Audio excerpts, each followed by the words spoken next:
what changes do you believe the education system needs to better support our teachers? I think, what changes does the system need? I think the changes that the system needs are probably not going to come around because there's no political will for it. And the problem is, speaking to all of the teachers that we do on Teachers Talk Radio, we talk about all the things that sort of we want and the things that we need. But we just think it's very unlikely that the things are going to come about. But ultimately, 9% of your teachers left the profession last summer before retirement, huge number, and it's going to get bigger this summer, I can imagine. So what changes do we need to the system? Number one, more PPA. Now, we have an interesting divide on Teachers Talk Radio between our secondary teachers and our primary teachers.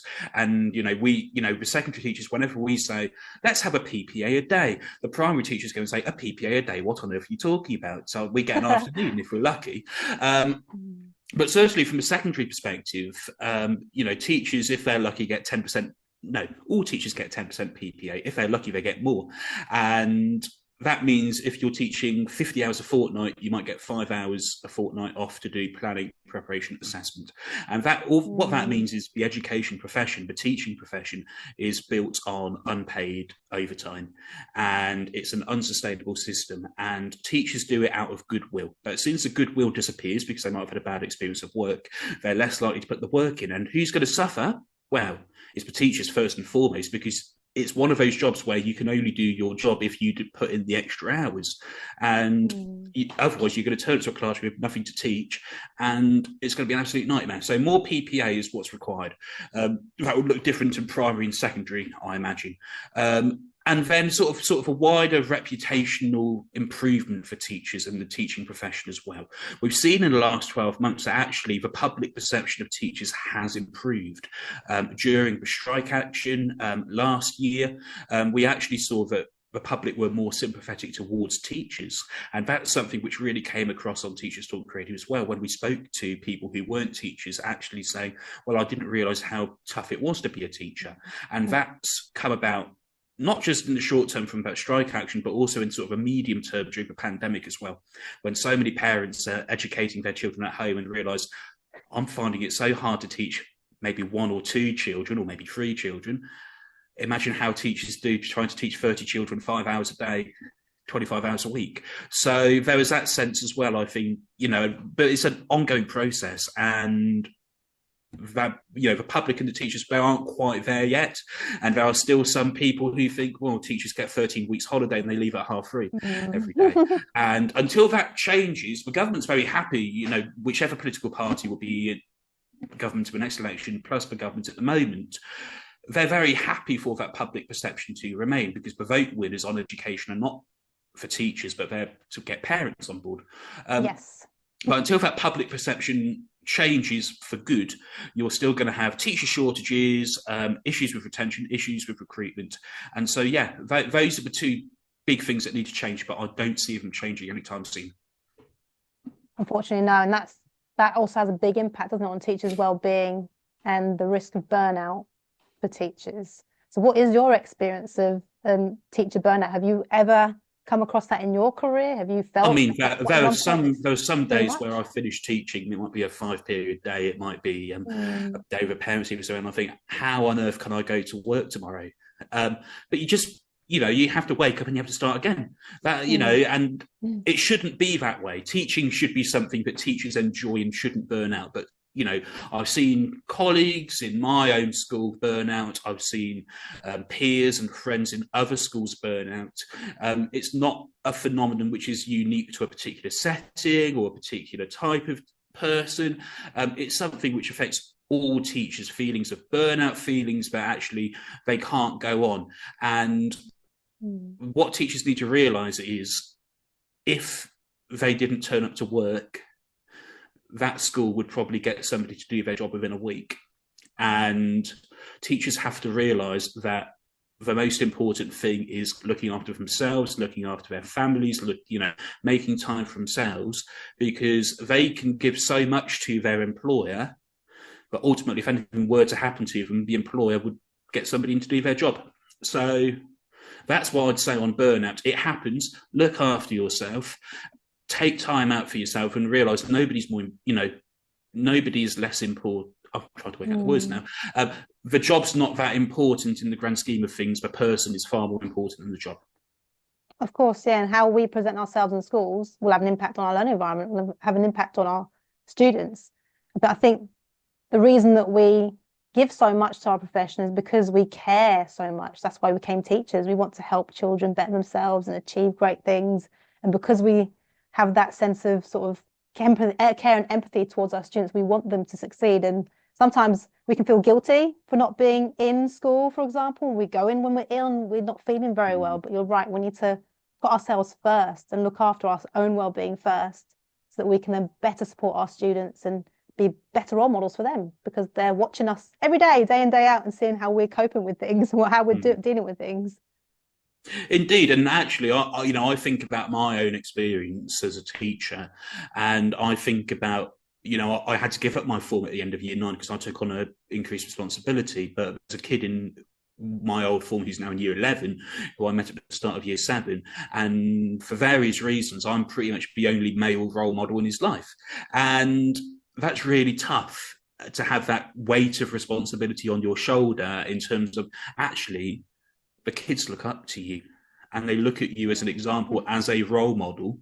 And many of the students we teach in schools across the country, they don't have many role models in their lives. They don't have people who they can look up to and go, oh, I want to be like them. And actually, it's the teachers they come across who are the closest to being those role models that it's possible. And in terms of what this means for social mobility, in terms of what this means for sort of raising aspirations and raising achievements, it's quite worrying. And it's hard to sometimes it's hard for it to sink in, really, that actually we are the adults who make a big difference, because sometimes you just think, I'm doing my job. I'm going to work, I'm getting paid. But actually, the number of young people we come across in a working day or a working week or a working year, we really are people who young people look up to. We are those role models. And that is quite daunting. It is indeed, and especially because some of these children, they don't see their parents as much. And that's not their parents' fault. They're working hard, trying to provide a standard of living for their children. So sometimes we're the ones that they see more for longer periods of time, day to day, and even during holidays when their parents are working, they're at home, it can be really difficult for them. But again, it's just, unfortunately, is how life is at the minute, with parents working really, really hard to try and provide for their children. We are in loco parentis. We are, if you think about how often kids are at school in a day, they're in at 8:45, they're out at 3:30. That is the bulk of their day. They might see their parents in the morning if they're lucky. They'll probably see them when they come back after school. But actually, the bulk of their day, the bulk of their week is spent in school with adults who aren't their parents or their guardians or their carers. And we have to be the role models for them. And we have to sort of present ourselves, yes, as authority figures and people who they need to respect and people who they need to follow and look up to, but also those wider figures of sort of inspiration and aspiration, and presenting to them actually what it means to be an adult and what it means to sort of grow up. 100%. Now, I listened to an episode of Teachers Talk Radio a while back about how behaviour has changed from how we used to behave, or what behaviour was like back in the day when I was growing up compared to now. So let me give you an example. For example, I remember standing up when a member of staff walked into the classroom. The whole class stood up. Didn't matter who it was, could be anybody walking into the room. And you wait till they said good morning, good afternoon, you responded, and then when they said please sit down, we all sat down. Now, obviously, I can't talk generally about every school. I don't know if that still happens, but what do you think changed in terms of? I think I know what episode you're talking about. I think do you? It'll be the 7th of February. It'll be Michelle Hines, the Twilight Show. You feel free to carry on testing me. That's very good memory. But yeah, behaviour how's it changed? There's been all sorts of factors that have played a role, and it's not just the pandemic. But it is the pandemic, and particularly when we look at school attendance and we look at rates of absence and persistent absence, in many families and for many children, school is now seen as optional. And that's because they spent the best part of March till July 2020 and then January to March 2021 in their rooms, in their houses, in self-isolation, perhaps engaging with the curriculum, with what schools are offering remotely, perhaps not, for whatever reason. And the bond between schools and children and parents has broken down as a result of that. It hasn't in every case, but what we have seen now in every school in the country, I'd go so far as to say, is we've seen a widening of that disadvantage gap as a result of a pandemic. Because if we look at the children who are not engaging with school for whatever reason, and we're looking at the children who are still engaging with school, there is a correlation there in terms of levels of prior attainment, in terms of parental background, parental income, in terms of experiences of the pandemic. And of course, yes, the pandemic, people said it was a social leveler. It wasn't. It affected people in different ways, very different ways. And if you didn't have much at home, the pandemic was a really tough time. If you're fortunate enough to come from an affluent middle class background, and you've got plenty of space at home, maybe your own bedroom as a child, you would have had a more positive or less negative experience of that pandemic. But for so many of our children who we teach, the most disadvantaged students, lockdown was hell.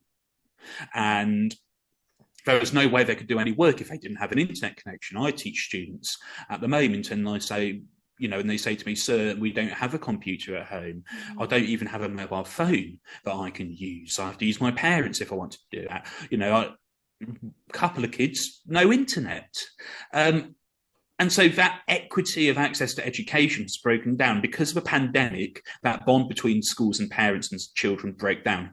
And it hasn't been repaired yet. So the pandemic's one reason why we're in that position. What more widely, I suppose, and I've got no idea why this is, but there has been a breakdown in terms of, I don't know how to put it, in terms of sort of manners. We had a show on manners very recently, but in terms of sort of how, the norms and the routines and things like that within schools, it all seems to have broken down. Speak to any teacher and ask them to compare behaviour in their school with behaviour 5 years ago. They'll all say it's got worse. But it does seem to be historically a bit of a trend where, teachers in any period will say behaviour is now worse than it was before. But it does seem to be far more universal now. How can we put the finger on it? A pandemic is one reason, but it can't be the only reason. And so the big challenge for education, I think, is in the next 5 to 10 years to really rebuild those relationships between schools and the wider community and schools and parents, in order to provide the best thing for children.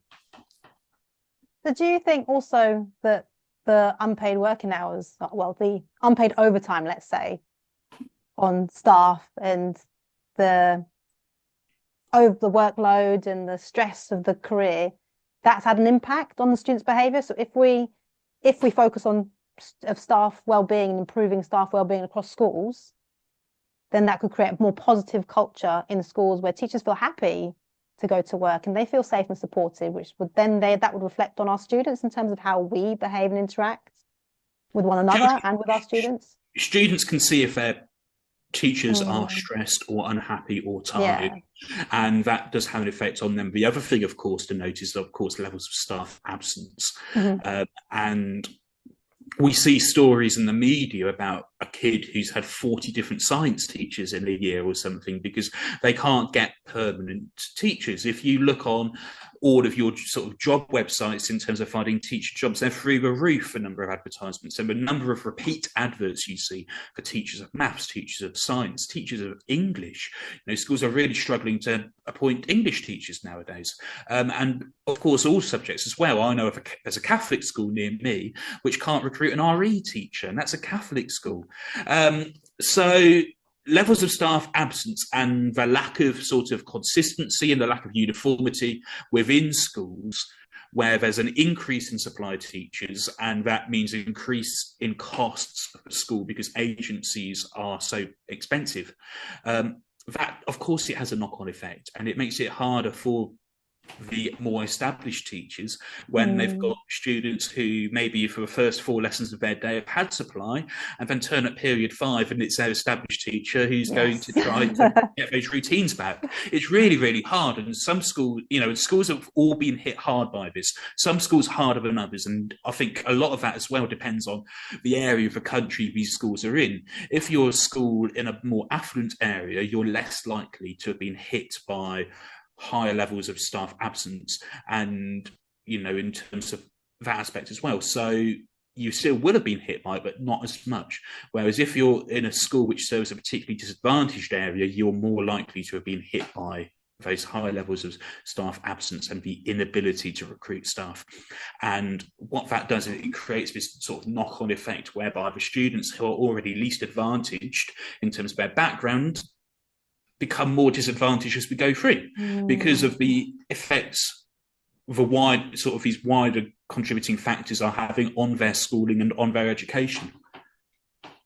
So how do you meet the needs of your diverse students in your class? So for example, you may have a student who doesn't have access to a laptop at home and everything is uploaded onto Google Classroom. What do you do in terms of the strategies you implement to support your students regardless of their needs or their backgrounds? It's really hard to do that. And any teacher who's listening to this thinking, I've got X amount of students and I've got students who need this, I've got students who need that, I've got students who need this. It's hard. It is really, really hard to meet the needs of all of your students, considering how little time teachers get to plan and mark, and how much time they're spending in the classroom, which is by far the best part of teaching, being in the classroom with the students. It is really hard, and sometimes we have a legal obligation, as in we must legally meet the needs of our students. These are the students with EHCPs, and they're reviewed annually, and teachers are legally obligated to meet the provisions in EHCPs. Other sort of SEN diagnoses as well, teachers have an obligation to meet particular needs and to sort of adapt their teaching accordingly. And the key thing is now within the world of teaching, and this will probably change in 5 years' time, we're no longer talking about differentiation. No. We're now talking about adaptive teaching and what adaptive teaching is. And it's the idea that you shouldn't be giving different tasks to different students based on levels of prior attainment, but you should be making precise adaptations to your teaching, both pre-planned adaptations and proactive, reactive adaptations in the classroom in order to meet the needs of your students, whether these are students who might be dyslexic, for example, or students with a lower level of prior attainment, or students who might have ADHD or ASD, in terms of putting those adaptations into place. So the key thing for teachers in terms of meeting the needs of their students is, what are the things that can be done quite quickly in terms of a lesson, in terms of a unit, in order to meet those needs. So if you have students who are dyslexic, for example, thinking about how you can adjust reading materials. I'm a history teacher. Students in my classrooms do a lot of reading, thinking about line spacing, thinking about including line numbers, thinking about how we use dyslexic friendly fonts, thinking about how we might print paper on different colours, because even though most of it's a placebo effect, for some students, they say it generally helps.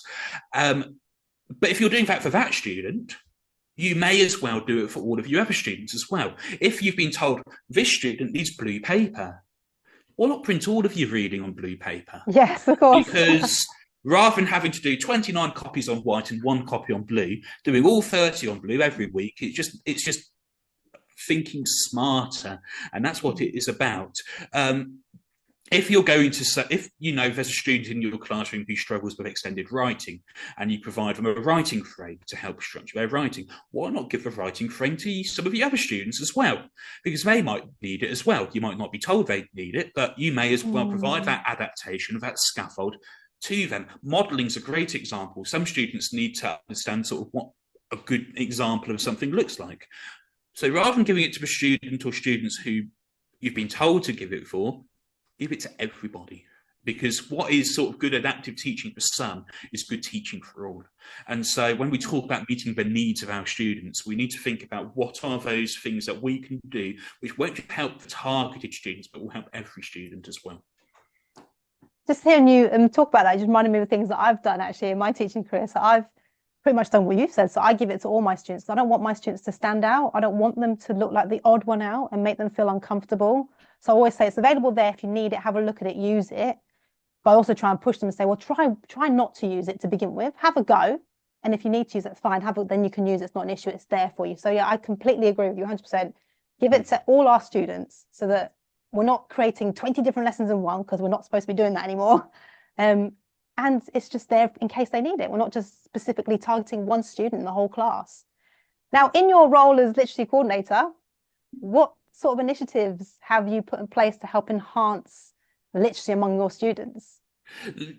I think about some of the roles in schools which most teachers don't really care about. Literacy is one of them. Careers tends to be another one where you're being told, oh, you need to link this lesson to careers. And we go, I've got 5,000 other things I need to do. That's the last thing I want to do at the moment. Numeracy tends to be another one, although schools are focusing less on numeracy now. But yeah, literacy tends to be one of those things where if you say literacy to a teacher, they go, oh, I can't be bothered with that. But every teacher is a teacher of literacy. And so it's important. I mean, to go through every single literacy initiative, we'd be here all day.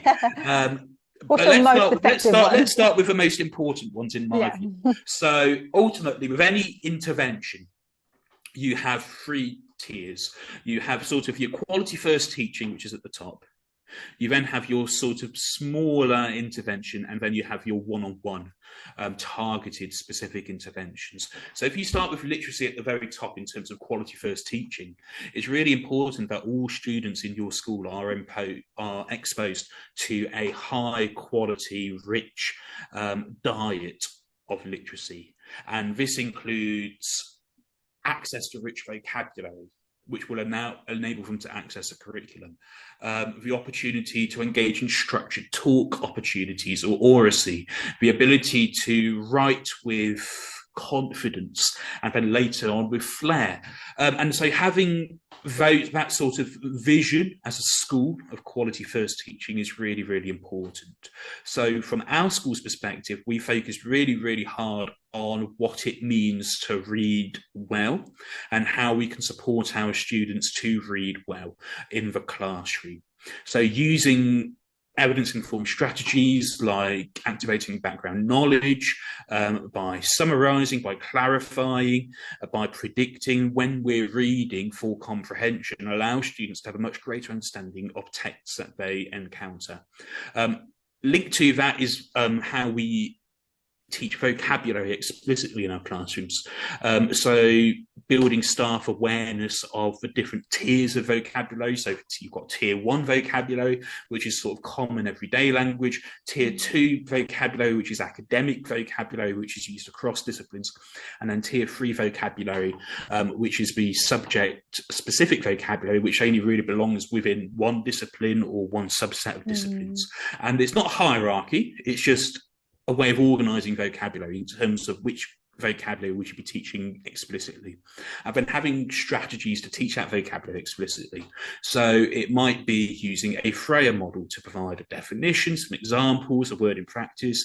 It might be about exploring etymology, where that's useful, morphology, where that's useful, and rather than teaching lots of different words, teaching lots of prefixes or suffixes in particular subjects, because if you know that demos at the front of a word means people, then you know that democracy means power by the people. You know that a demagogue is somebody who tries to appeal to people through their speech and through their propaganda, etc. So that's really powerful. So that's sort of your quality first thinking about literacy. You then have students for whom you're doing fantastic teaching in the classroom, but they're still not able to access the curriculum. At that point, you've got to think, what can we offer those students beyond what is taught in the classroom to allow them to access a curriculum? And so in our school, we essentially have 3 tiers of that intervention. So our bottom tier, so to speak, is our phonics intervention, where we identify students who, even though they've got to year 7, year 8, year 9, they might be 14 years old, but they still don't have that phonemic awareness of the English language, and they still can't sound out particular sounds. And we're very fortunate we have a trained phonics specialist, former Key Stage 1 teacher, working in our school with those most vulnerable students in terms of their reading, in order to plug gaps in their phonemic code, and in order to then basically give them what's missing in order for them to actually go into classrooms and being able to read, decode what is in front of them. So that's that level. We also have this a reading fluency and comprehension intervention, where we use online software, and we sort of track students' engagement with that in terms of how well can they answer comprehension questions, how quickly can they read with accuracy. And so we do that with about 30 year 7s. And then beyond that, slightly above that, we have for the students who are okay with comprehension, but are struggling to read sort of fluently and be fully proficient and fluent readers. We have a reading buddies intervention, whereby they are supported by some of our sixth formers, by reading to those sixth formers and just practicing reading aloud, and then answering questions based on what they've just read, as a way of sort of building that confidence and giving them a role model, somebody to look up to, and building their confidence, because if they're more confident reading as part of that, they'll be more confident reading either to themselves or aloud in their classrooms as well. So it's really important with any form of literacy intervention, in terms of sort of raising awareness of that, it's really important that you target the right thing at a particular student. You might have a student who really struggles with comprehension or fluency. They don't need a phonics intervention. If they can decode those words, they need something else. Alternatively, if you have a student who can't read certain sounds in the English language, there's no point putting them on a comprehension intervention if they can't actually read what it is they're meant to be comprehending. So know your students, know exactly what they need, and that helps to meet the needs of every student. And that's what a literacy coordinator does, pretty much. That's brilliant. Do you have reading sessions every day? Because there are some schools that have a reading session every single day where the students will sit and read. And like you said about the sixth formers role modeling that and reading with students, I think that's brilliant, because some students will go home, they won't have anybody to read to, like I said, because parents are so busy, or they've got siblings, that they've got little younger siblings that they're taking care of maybe. So there are schools out there that do have daily reading sessions, don't they? Yeah, so they're not, so our sessions run every day, but it's not the same students every day, because we want to hit as many students as possible.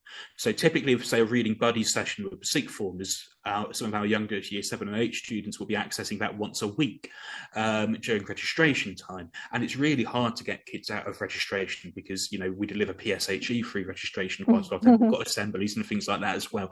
So it's a real challenge. But I go, well, if they can't read by the time they're in year 10 starting their GCSEs, then they're not going to get the outcomes they want, they're not going to get the qualifications, and it's going to stop them from getting to their next steps.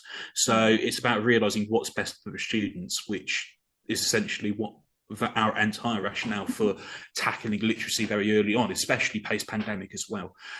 With some of the other interventions, phonics, we tried, you know, best practice with phonics, especially in secondary schools, is that students have access to phonics interventions every single day. It's really hard in a packed timetable to be able to do that, because students have to access their broad and balanced curriculum as well. But at the same time, they can't access that broad and balanced curriculum if they can't read. So phonics has to trump everything else in order to get those students into those classrooms as soon as possible, but also equipped with the knowledge they need to be able to access the curriculum. So every literacy coordinator in every school would be able to say, we'd love to deliver more. There are so many competing pressures with PSHE, with the formal curriculum, with assemblies, and with sort of a wider curriculum as well. So we try to do the very best with what we have.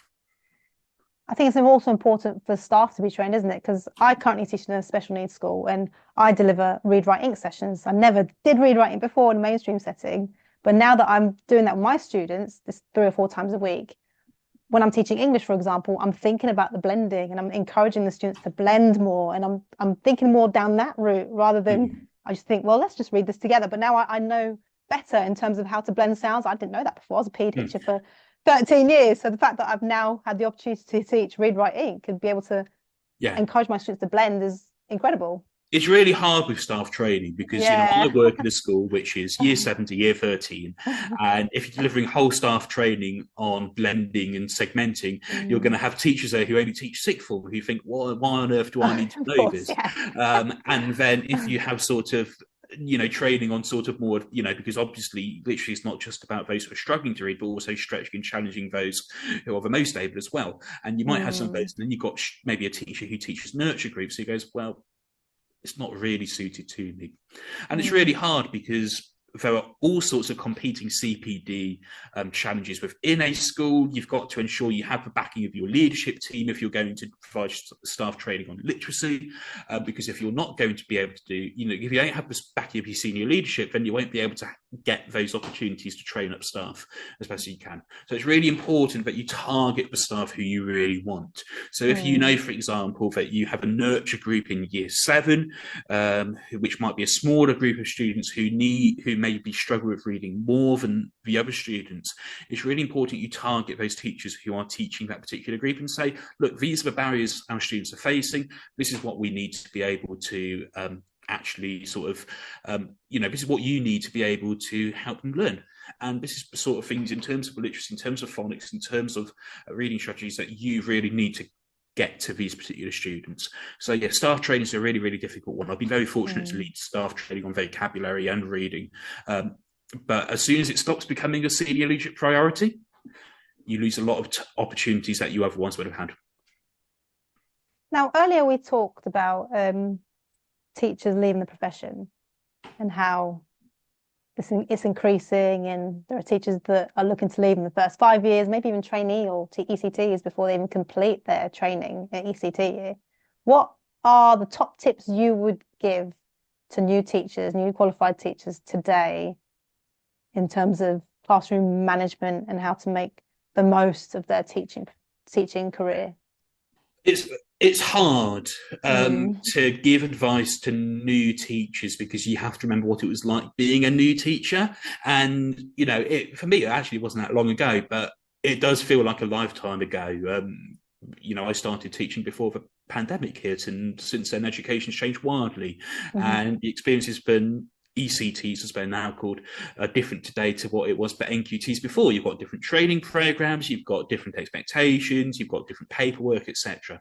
What I'd say, though, the advice which sort of spans across generations for any newly qualified teacher or ECT is, first of all, if you're in a school with a behaviour system, which 99% of schools do, but there are some which don't have behaviour systems, use the system. Don't make up your own. Don't that the word which I hate but is really important is fidelity.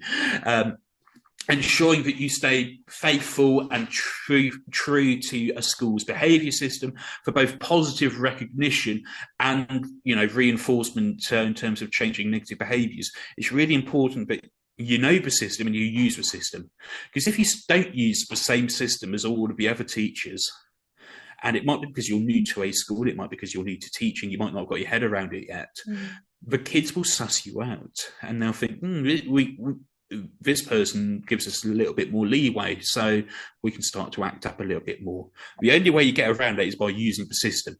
And then if a senior leader or your line manager or somebody comes to you and say, why are all of these students getting sanctions?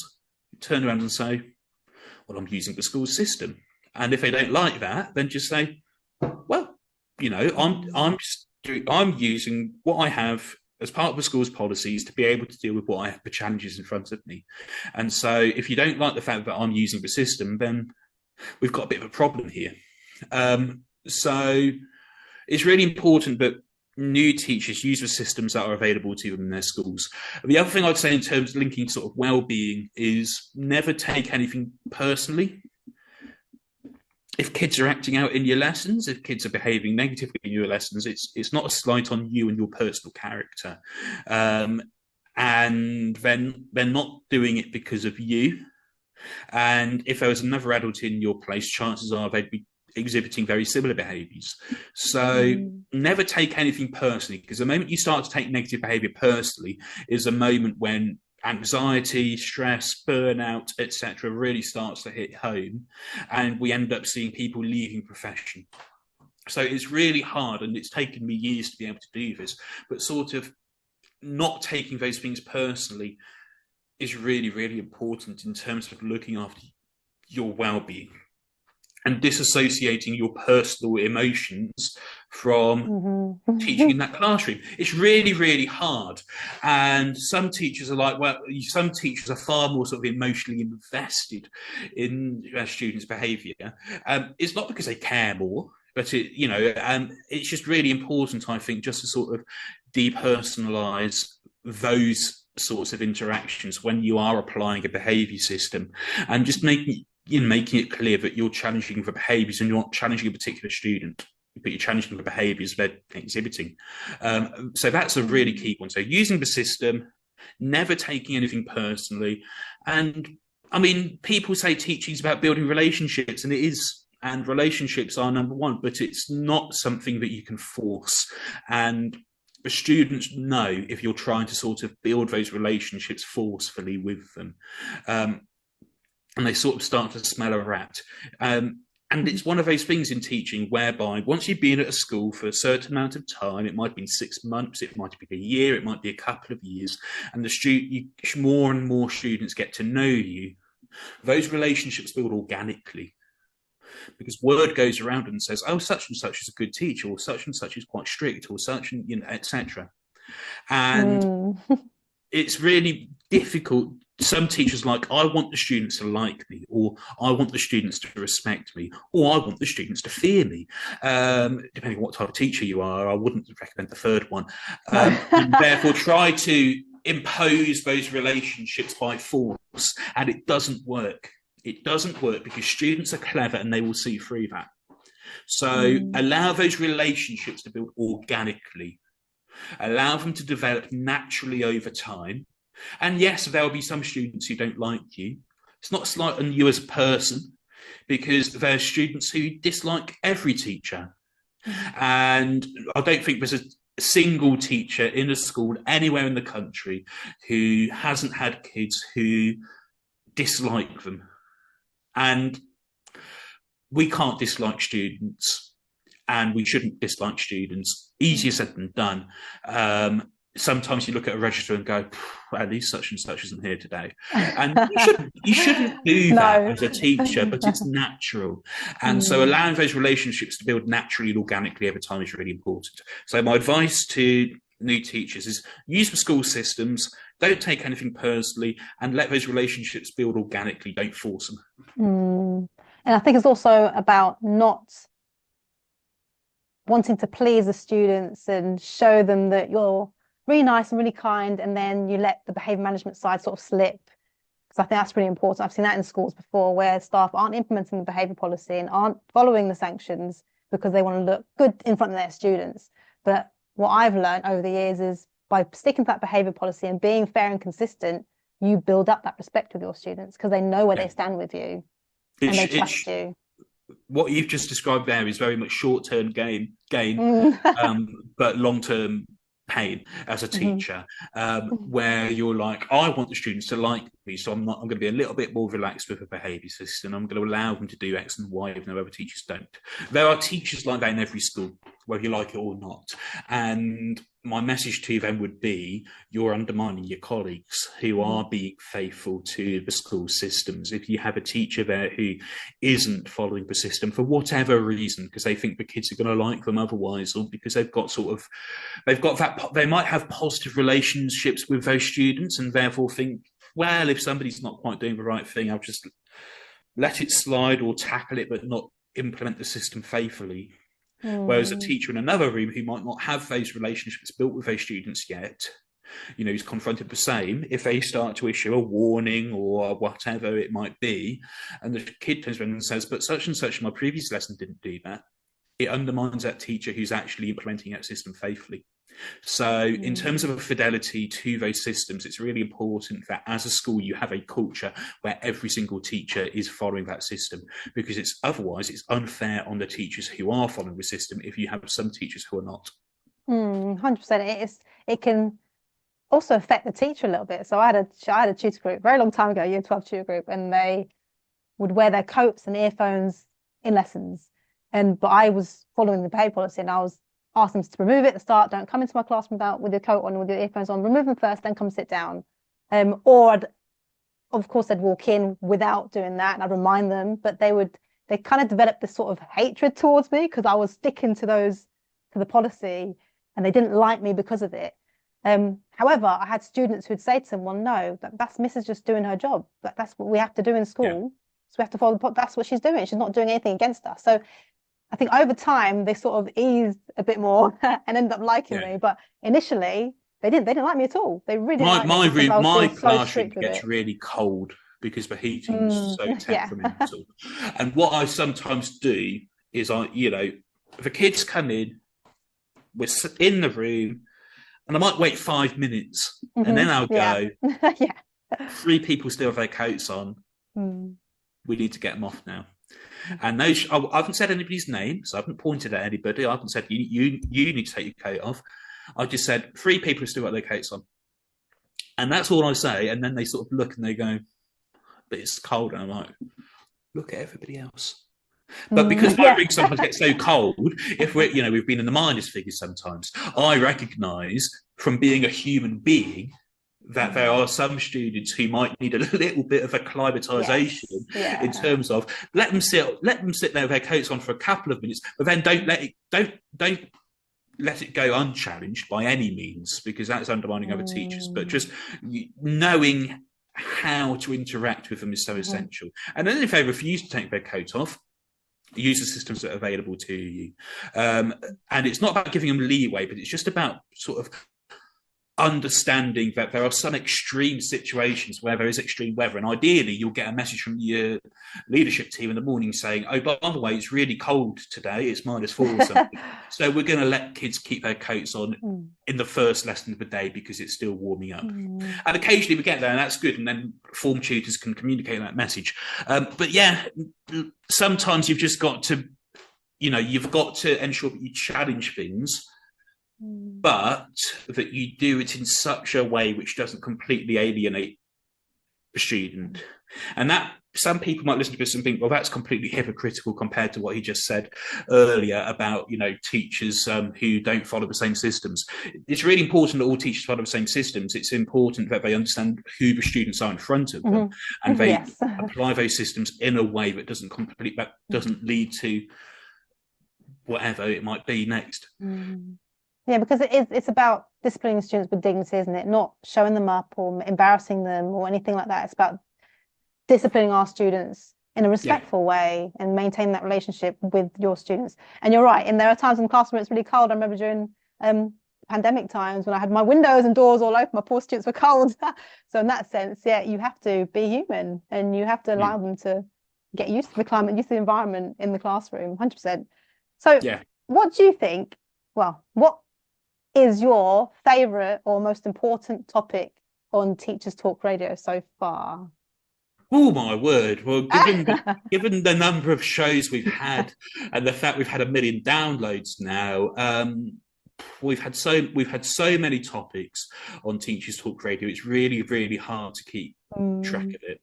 And what's really important to us, I suppose, at Teachers Talk Radio is we have hosts with so many different interests that if you go to our website and search in the listen back search bar and search for a topic, chances are we've got a show there for you.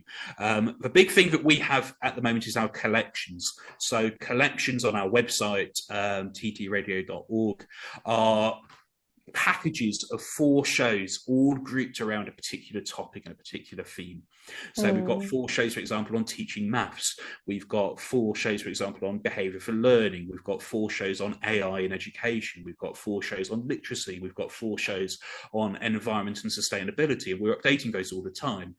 We've got one coming out, I think, soon on CPD and leading CPD. So I think we have so many topics, it's really hard to pick a favourite. I'd say if I had to pick a favourite, which I suppose you're asking me to do, I would say it's probably the shows we have on careers, because one of them's mine for a start. When I talk to a couple of careers professionals about the work that they do and how careers is so much more than talking about jobs. And that's the collection which had the most traction very early on in terms of the number of people who are actually viewing it compared to the other ones.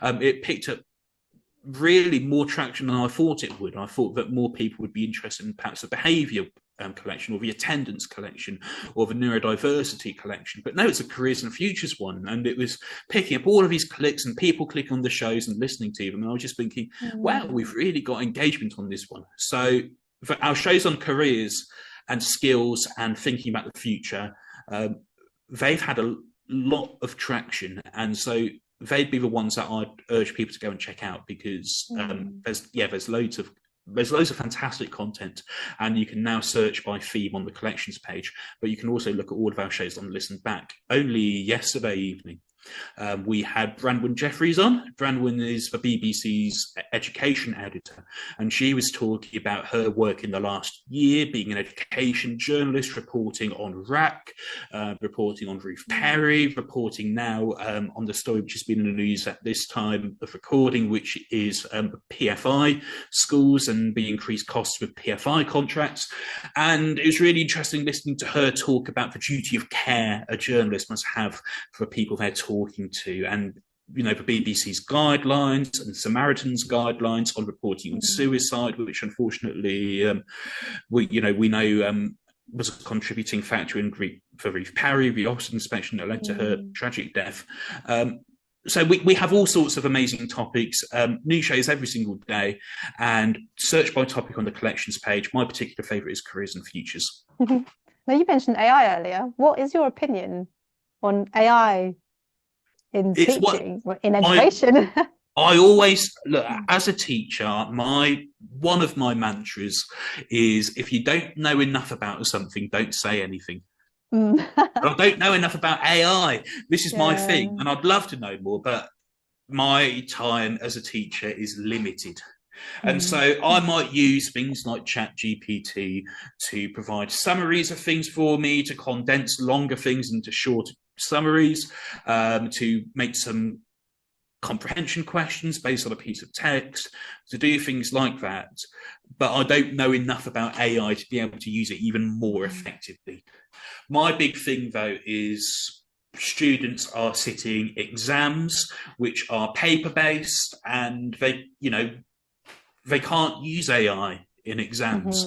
So if they're trying to basically take shortcuts in their homework or in work that we're doing in class using AI, it could come back to bite them in the real thing, so to speak, in the real GCSEs and the real A-levels. I have a way, I'm not quite sure how, of reading something and being able to go, that's been produced by AI. And I worry if I'm going to lose that knack as AI becomes more and more sophisticated. But we're in a really difficult position as a profession with AI, whereby generative AI and other platforms are advancing so quickly, and the teaching profession is unable to keep up with it. And it's one of the big challenges that education faces, in terms of the fact that students are sitting summative assessments where they don't have access to AI at all, quite rightly, and yet they're going to be using it much, much more, and not enough teachers know enough about it to be able to think very hard about the strengths and the limitations of the software. So for me, with AI, listen to the shows, they're really interesting. I don't know enough about it, though, so it's very hard for me to sort of see where we're going with it without that knowledge. Of course, yeah. And you mentioned about exams, actually. So as a literacy coordinator, what are your thoughts or feelings on schools that are giving laptops? So, for example, my old school gives a Chromebook to every single student, so they can complete the work in classrooms on their Chromebook, access everything in Google Classroom, which is amazing in terms of technology. But in terms of written English, like, what sort of impact is that going to have on our students that sit down and do written exams? We're going to see in about 6 years' time, we're going to see all GCSEs and all A levels being available to be done online. That's the direction of travel we're in. We've got got trial, Pearson are doing a trial with English language at GCSE with online exams. So that's the direction of travel we're going in. However, schools do not have the infrastructure to be able to give every single student a device and then being able to do that. Now, some schools are fortunate enough to be able to do that. Some schools have a bring your own device policy where this is possible. But in a school with 1,000 students is a huge expense. And it's not. And so I worry that with our move towards online exams, which looks like it's going to happen in 5 or 6 years, that the disadvantage gap is going to widen even further, because there are students who are used to using laptops and computers and devices every single day. There are some students who might not have a computer at home and might not have as equitable access to this. So with any move towards greater technology and use of technology in education, the question has to be, how do we ensure that this technology is available to every student, regardless of their background? The answer is money, and schools don't have enough of it.